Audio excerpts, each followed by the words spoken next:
अब leadership should be very clear कि अगर हुई वायलेट तो एकदम पता करो। Local brigade commander, div commander सब बता सकते हैं कि साहब किसी की गलती है या नहीं। तो इसमें कोई प्रॉब्लम ही नहीं है। अमेरिका की क्यों बात मारेंगे? पर यहां से जो रिलेशनशिप अब अमेरिका के साथ हुए हैं वो अच्छे हुए हैं। हमने कोई अमेरिका की बात में प्रेशर में नहीं आए, ये उसका सुझाव था। सीज फायर का मतलब ये थोड़ी कि घर चले गए हम लड़ाई बंद करके, नहीं। याद रखिए, सीज फायर का मतलब है जो आप काम कर रहे हैं उसको रोक दीजिए और अगले ऑर्डर की वेट करिए।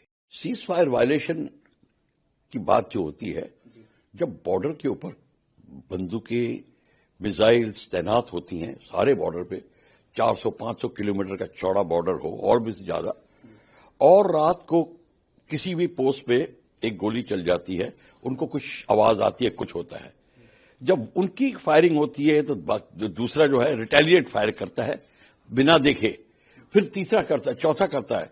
विद इन 5 मिनट्स पूरी की पूरी 50 किलोमीटर की जो बॉर्डर, 50-100 का, उसे सब में फायरिंग शुरू हो जाती है। अब इसमें सच्चाई क्या है क्या नहीं है ये देखना है। पर अभी इस आपके क्वेश्चन का जो आंसर है बड़ा क्लियर है कि अब उसके बाद में हमारे डीजीएमओ ने क्या बोला उनको बाद में कि भैया आपने वायलेट कर दिया है कि नहीं किया। अब क्या जवाब है? ये बड़ा सिंपल सी चीज है। इसके ऊपर क्यों हम पूछताछ कर रहे हैं? अब दोबारा पूछा जा सकता है कि भाई वो सीज फायर खत्म हो गई है, आपने लड़ाई, ये क्वेश्चन पूछिए, ये नहीं कोई पूछता, इसलिए ये वायलेशन होती है। और दूसरा ये है, हाँ वो वायलेट कर रहे हैं और वायलेट करने के बाद झूठ बोल देंगे नहीं करा हमने, वो भी कर सकते हैं। तो आप हमारे को ये जो सवाल है, ये जो विडंबना है, इसका सोल्यूशन ये है, टेलीफोन उठाओ हॉटलाइन पे, पता करो इज इट वायलेटेड और नॉट, और सीज फायर इज ओवर और नॉट, बात खत्म। तो ये आपको पता होना चाहिए, हमारी गवर्नमेंट को पता होना चाहिए, किसी लगाना पड़ेगा उसको। लेकिन इस परिस्थिति में भारत का आगे क्या कदम हो सकता है, अगर डिफेंस एंगल से हम इसे समझना चाहें? अगर सीज फायर उल्लंघन हुआ है और ऐसे वक्त में हुआ है जब स्थितियां सेंसिटिव हैं, दोनों देश, जब सीज फायर वायलेट हुआ है, पहला स्टेप है चेक कि हुआ है कि नहीं। ये गलती तो नहीं, किसी की गलती हो सकती है, किसी कैप्टन साहब ने, मेजर साहब ने कहीं गलती कर दी हो, ठीक है, सुधर जाएगी। अगर पता एस्टैब्लिश हो जाता है कि सीज फायर वायलेट हो गया है, तो आप अपनी कार्रवाई जारी रखिए जहां आपने पहले रोका था। आपको पीओके लेना है, आप उसकी कार्रवाई पूरी करिए, और जो आपको मिसाइल बेसिस से थ्रेट आता है, आप उसका कार्यक्रम पूरा रखिए। कोई पूछने ताछने की जरूरत नहीं है। ये 62 का जमाना चला गया, कारगिल तक पूछ रहे थे, रो रहे थे, करे ना करे, एलओसी क्रॉस करो ना करो, ये सब जो है, एयरफोर्स लाओ ना लाओ, ये सारी की सारी बातें अब खत्म हो गई हैं। अब leadership should be very clear कि अगर हुई वायलेट तो एकदम पता करो। Local brigade commander, div commander सब बता सकते हैं कि साहब किसी की गलती है या नहीं। तो इसमें कोई प्रॉब्लम ही नहीं है। देखिए, ऐसा है, बड़ी दुखद खबर है, इंस्पेक्टर साहब की है, सार्जेंट की भी है, और कई खबरें आई हैं। क्योंकि जब सीज फायर वायलेट हुआ तो सीज फायर वायलेट का मतलब गोलियां चली हैं। जब गोलियां चली हैं, मोटर दाग हुए हैं, तो लोग हलाक हुए होंगे, शहीद हुए होंगे, वो मैं मानता हूं। कोई झोपड़ियां जली होंगी, गांव वाले भी मरे होंगे, ये हो सकता है। अब किसी ने गर्मियों में ड्रोन भी लॉन्च कर दिया होगा, जो ड्रोन कमांडर्स बैठे हैं उन्होंने भी लॉन्च कर दिया होगा। अब ये गलती से हुआ नहीं हुआ, ये हमें एस्टैब्लिश करना है, और इसको एस्टैब्लिश करने में कोई देर नहीं लगती। तो ये सवाल, आपका जो सवाल का जो जवाब है बिल्कुल ठीक है। और अगर एस्टैब्लिश हो जाता है तो आप अपनी कार्रवाई जारी रखिए जहां से आपने कल छोड़ी थी।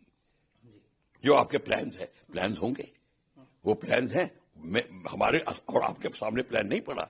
वो जो गवर्नमेंट ने लोकल कमांडर्स को ऑर्डर दिया, उसको जारी रखिए, हमें उन पर विश्वास है। देखिए, ऐसा है, जो ऑपोजिशन होती है उसका काम है अपोज करना। हम सेकेंड वर्ल्ड वॉर से देखते आए हैं, ग्रेट ब्रिटेन में, अमेरिका में, हर जगह हुआ था, ये अभी हो रहा है।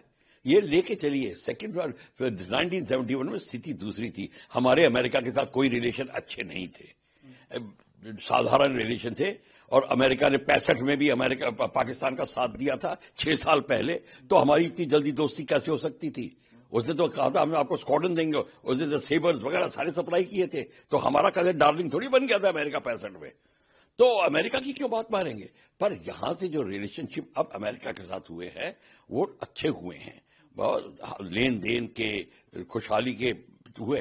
पर हमने कोई अमेरिका की बात में प्रेशर में नहीं आए, ये उसका सुझाव था। सीज फायर का मतलब ये थोड़ी कि घर चले गए हम लड़ाई बंद करके, नहीं।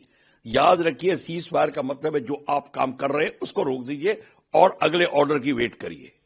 ये मतलब होता सीज फायर का। बीच में आपके ट्रिगर से उंगली हटा दीजिए बस और वेट करिए। आपकी वेपन्स भी वही हैं, आपके फाइटर्स भी वही खड़े हैं, आपके पायलट्स भी रेडी है, आपकी आर्टिलरी गन्स भी रेडी हैं, कोई वहां से नहीं हटा। इसको सीज फायर कहते हैं। तो इसमें तो हल्ला किस बात का? वे कोई पर ही नहीं। कोई, देखिए ऐसा है, आप सिविलियंस जो होते हैं उनको ये सब पता नहीं होता, वो इमोशनली बात करते हैं वोट गैदरिंग के लिए। भैया लड़ाई के टाइम में भी वोट गैदरिंग का सिलसिला जारी रखा तो फिर आपका देश प्रेम कहां गया? तो इसको भूल जाइए। ये इंदिरा गांधी का जो, मैं इंदिरा गांधी को अप्रिशिएट करता हूं कि गुस्सा भी हो गई सैम मानेकशॉ से और फिर भी मान ली बात सैम मानेकशॉ की और डिले कर दिया अटैक। वो तो पहले करना चाहती थी, मार्च से पहले, तो वो मान गई। हमारे लीडर्स भी मान गए हैं, जो हमारे जो पॉलिटिकल लीडरशिप है वो मानती है, आपस में बात करते हैं। ये जो असाधारण घटना है वो अमेरिका के दबाव में नहीं हुई है। अमेरिका का सुझाव था, उन्होंने पाकिस्तान को बोला, पाकिस्तान ने रिंग किया। ये थोड़ी अगर अमेरिका ने इंडिया को बोला कि तुम सीज फायर कर दो और हमने पाकिस्तान को कहा सीज फायर करो। उनके डीजीएमओ से फोन आया था, ये उसका था।